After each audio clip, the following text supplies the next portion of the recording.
Hello and welcome to Burst Mode, bite-sized interviews with photographers from New Zealand, Aotearoa and further afield, brought to you by the New Zealand Institute of Professional Photography.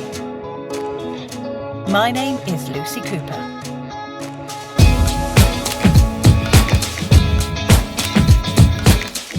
In this episode, I chat with Esther Bunning, an award-winning creative portrait artist based in Greytown, Wairarapa, and double Grandmaster of the NZIPP. That's right, I said double. Creative. I used to love experimentation, and I get just as much satisfaction out of it now as I did then. Courageous. The reality is that the real way to stand out, I think, in a really crowded marketplace is to actually put your own stamp on it. And a self-confessed introvert. I'm most definitely an introvert.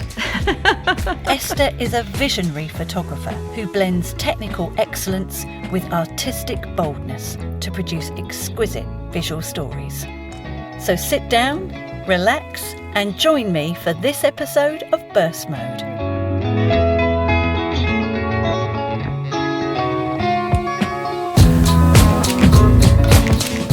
Hi, I'm Esther Bunning, and I'm a Grandmaster of the NZIPP and an Honorary Fellow.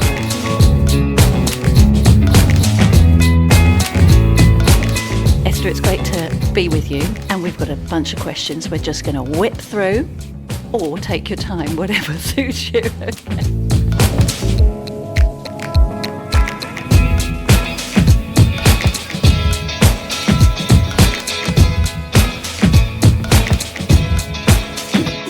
Esther, tell me, how did your love of photography first start? Well, when I was in my teens, my dad got me a job, sort of my first holiday job, Christmas job, and it was photographing Santa and kids sitting on his knee up at our local department store in New Plymouth.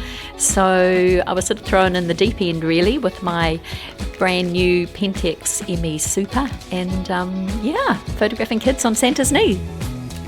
Who or what has influenced your photography career? Once again, when I was a teen, I studied the work of J.W. Turner, who was an 18th century painter, and I just absolutely fell in love with his work, and it stayed a really huge influence in my style of photography right through, and I think that anyone who knows my work will probably be able to recognise that influence as well. I just love his use of light and texture and colour, and it was had a level of abstraction which was quite revolutionary in his day, but it's just as relevant today, and I just still love his work so much. How has your practice changed over time, and why? Out of necessity, I suppose, because life as a photographer continues to evolve, both with the technology that we use.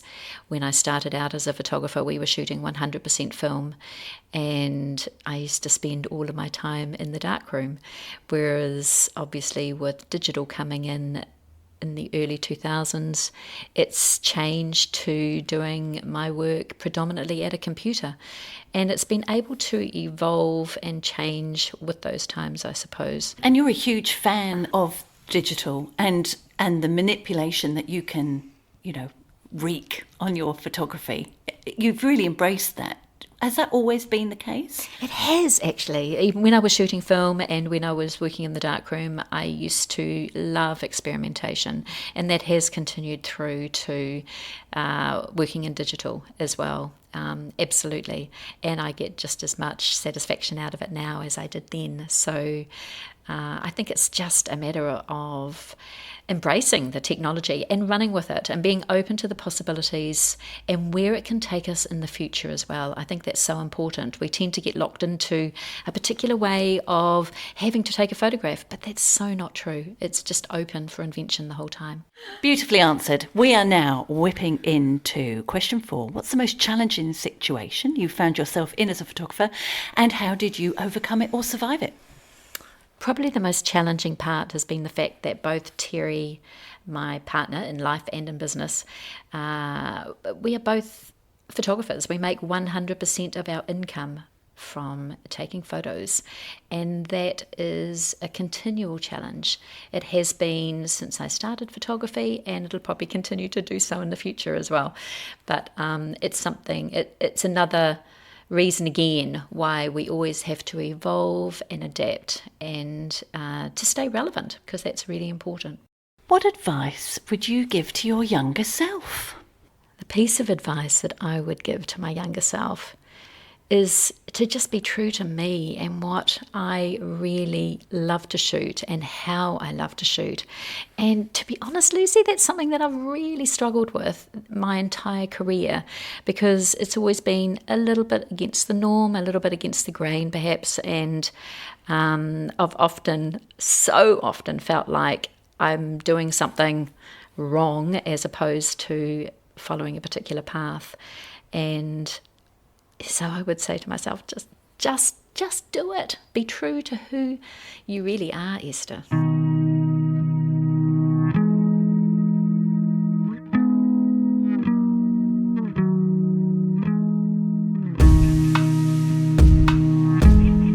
What advice would you give to a photographer just starting out, regardless of their age? Because photography can come at any time.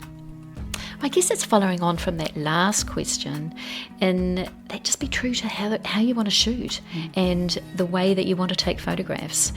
There are no rules, and I think that it's very easy, especially as a new photographer starting out, to be very influenced by particular trends or what other people are doing.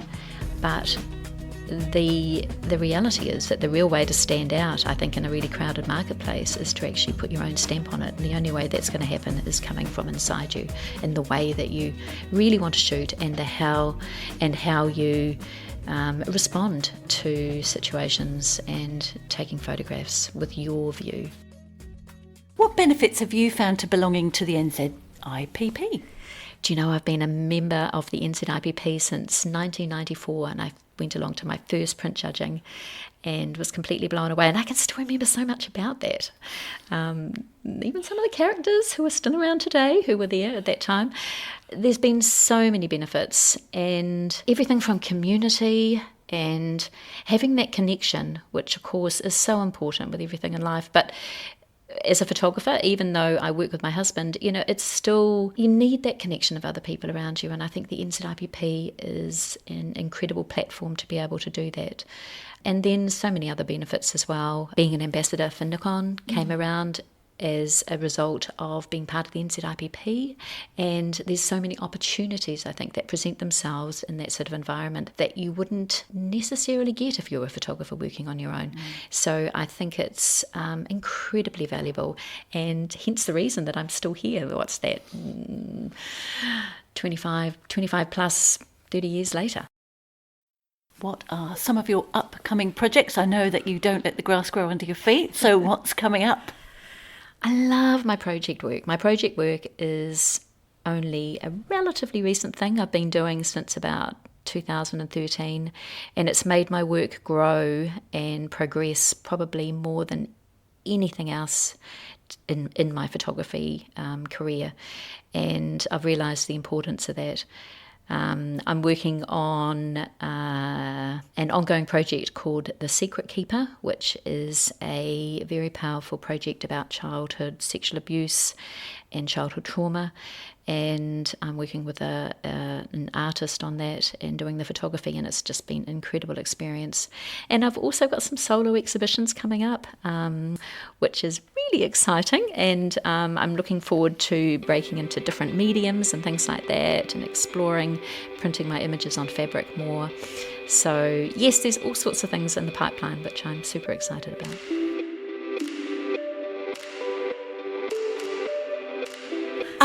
We're now heading into the accessory question. And you've got some props, which is great. What's your most invaluable photographic accessory? And we're talking, you can be outside the box here, Esther, which I think you might be. I'm always running around with crazy things in my camera bag, and they go everywhere with me to shoots. And yes, I pull them out in front of people, and they always give me a quizzical look in the very first frame that I shoot, and then they sort of go with it. They sort of ride with the whole thing, and I guess sort of trust me in the moment of what I'm doing. But yes, I've got pieces of plastic and sharp pieces of glass bound up with masking tape, which Lucy is looking at the moment. Yeah, I'm pleased about, because that would really do a damage otherwise. Which is, a little bit sort of flopsy and wobbly on it, but it's amazing how frequently I use these. And one of my latest finds is just this little cheap crystal from the one of the $2 shops. But I was using it today when I was doing some headshots of somebody, believe it or not, and it just gives those beautiful light refractions. Yes. And unexpected, which is what I love. I love when I never know quite what I'm going to get. I guess I'm comfortable enough to be able to sort of go with the flow a little bit and know that the little things that I add are actually going to add something really beautiful and something unique to the images too. This is a goodie. I love this question. It's an Esther special. Are you an introvert or an extrovert, and how has that influenced either the way you photograph or your practice or how you think about photography? I'm most definitely an introvert. Terry and I did one of these little tests recently that was floating around on Facebook, and I think I came out to be like 80% introvert. Terry was even higher, believe it or not. But the reality is I am an introvert, and that's what's always surprised me about the fact that I sort of chosen to photograph people for the majority of my career, because I guess if I'd really thought about it seriously very early on when I picked up a camera, it would have made more sense to have actually photographed something like landscapes or food or something that I didn't actually have to relate to. But I think it's been incredibly good for me, and also photographing weddings for so many years, it made me very comfortable with organising groups, being able to relate with people both on a one-on-one basis but also in a wider setting and context. And but it still surprises me. It still has the ability to surprise me these days that I've ended up being a people photographer. I must admit that I really enjoy sessions where it is one or two people, and probably where my strengths are. But yes, yeah, it's interesting.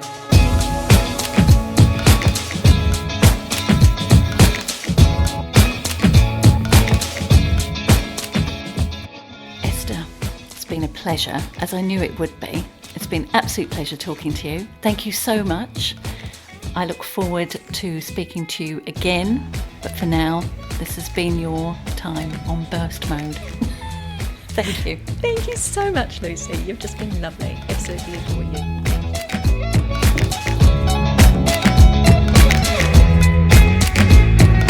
To see some of Esther's beautiful work, visit www.esterbunning.com.